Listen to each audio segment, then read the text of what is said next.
Oke, assalamualaikum warahmatullahi wabarakatuh. Bertemu lagi dengan ibu. Kita masih belajar dari rumah, ya. Mata pelajaran produk kreatif, kewirausahaan, keperawatan, ya. Kemarin sudah belajar apa itu entrepreneur, apa nuspreneur, bidang-bidang cakupan usaha, ya. Sekarang masuk ke produksi massal.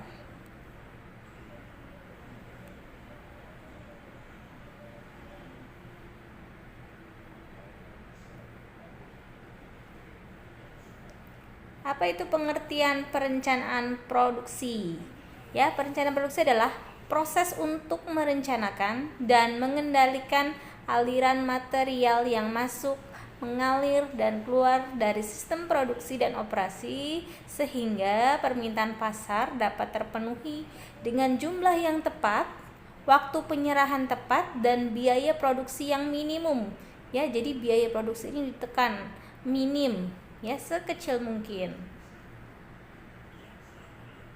Faktor-faktor yang mempengaruhi kesuksesan kegiatan produksi massal. Yang pertama adalah kemampuan mengidentifikasi kebutuhan pelanggan. Ya, seperti yang kemarin, masih kita harus identifikasi. Kita harus melihat apa kebutuhan pelanggan, ya, di sekitar kita terutama. Apa nih? Contohnya seperti ini. Sekarang lagi pandemi COVID-19. Apa sih kira-kira yang dibutuhkan oleh pelanggan nih? Ya, suatu barang yang sangat dibutuhkan pada saat masa pandemi. Ya, itu adalah proses kemampuan mengidentifikasi kebutuhan pelanggan, ya. Yang kedua, secara cepat menciptakan produk yang dapat memenuhi kebutuhan tersebut dengan biaya minimal. Nah, jadi ya, kita harus secara cepat nih, harus cepat melihat peluang yang ada, ya, untuk dapat memenuhi kebutuhan tersebut dengan biaya yang sangat minim.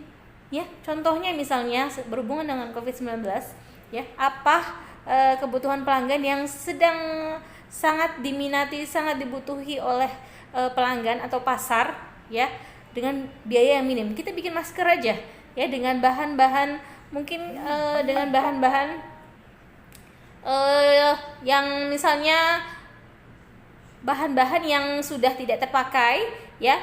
Jadi kita berdaya gunakan untuk bikin masker. Nah, itu biayanya minimal. Biayanya minimum, biayanya kecil, ya. Itu adalah faktor mempengaruhi kesuksesan kegiatan produksi massal, ya. Ruang lingkup perencanaan produksi massal, ya.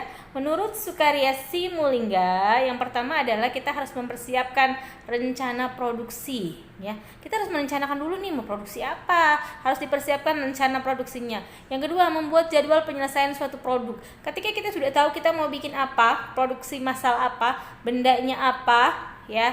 Kita sudah tahu pasarnya di mana, ya, caranya bagaimana. Kita yang kedua adalah membuat jadwal penyelesaian suatu produk.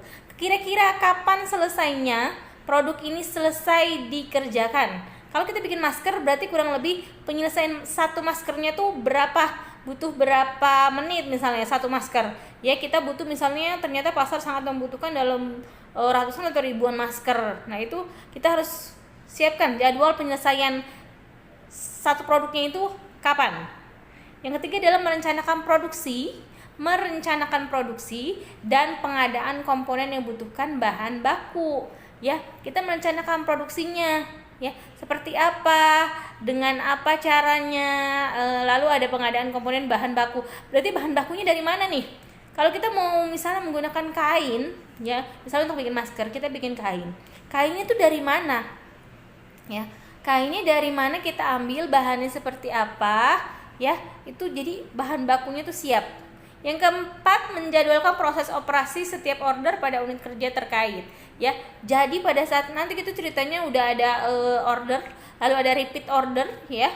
Nah, itu nanti kita harus menjadwalkan. Oh iya, berarti tiap 3 hari sekali harus sudah selesai produksinya. Tiap 3 hari dikirim, seperti itu misalnya.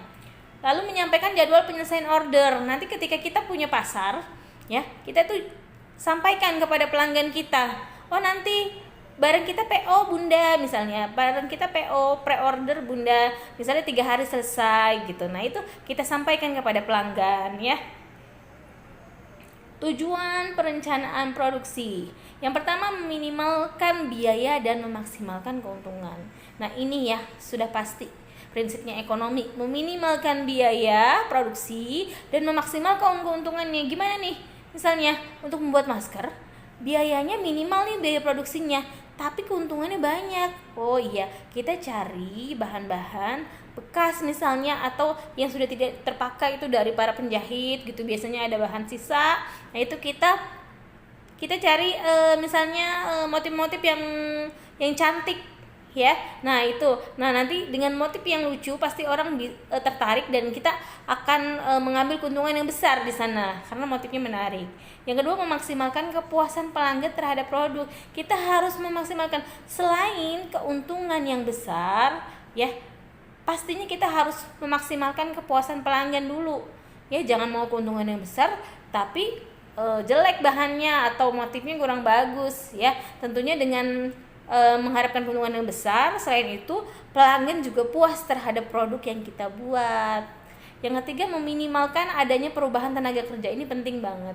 Jadi jangan sampai kita itu ada misalnya ada karyawan yang berhenti nanti.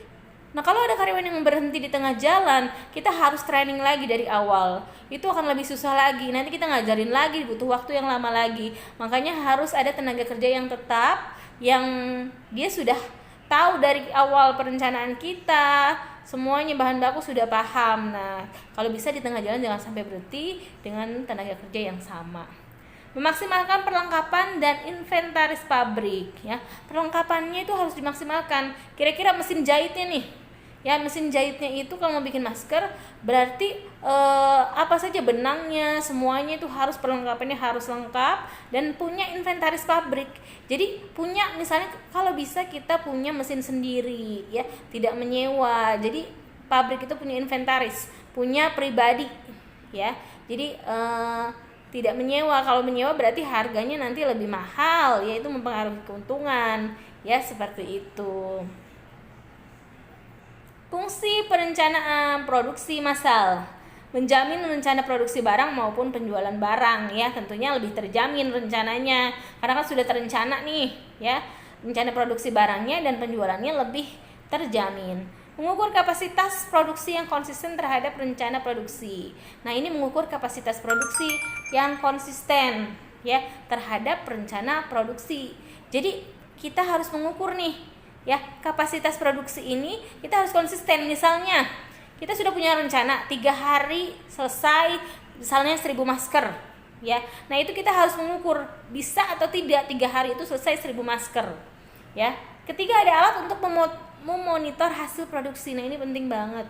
Jadi ada alat yang memonitor hasil produksi. Jadi benar-benar kita itu tahu bahwa ya benar-benar dalam waktu 3 hari selesai 1000 masker. Ada alat yang memonitor tersebut ya. Atau misalnya boleh kalau tidak alat misalnya supervisor dulu, ada orang yang menghitung ya. Itu seperti itu ya. Ibu rasa itu dulu untuk hari ini ya. Terima kasih.